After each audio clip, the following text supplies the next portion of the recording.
80 वय वर्ष झालेले शरदचंद्रजी पवार यांच्या अंगातल्या बाल खोडे काही जात नाहीत। या देशात आणि राज्यात विरोधक जेव्हा संदिग्धता काही एखाद्या प्रश्नावरून निर्माण करतील, अशा वेळी स्वतः पवार साहेब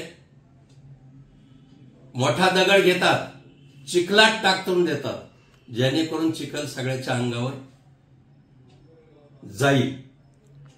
काल त्यांनी काय म्हटलं, विधानसभा निवडणुकीच्या अगोदर 2 लोक मला भेटले आणि 160 जागा म्हणजे बहुमत मिळून देऊ असं म्हणाले। ते कधी म्हणाले?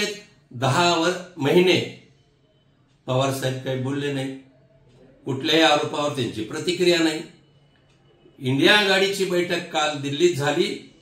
राहुल दरबारी ठरलं की आता वेगवेगळा नरेटिव्ह कसा प्रस्थापित करायचा, कोणी काय बोलायचं, काय करायचं, आणि काल ते तातडीने म्हणतात।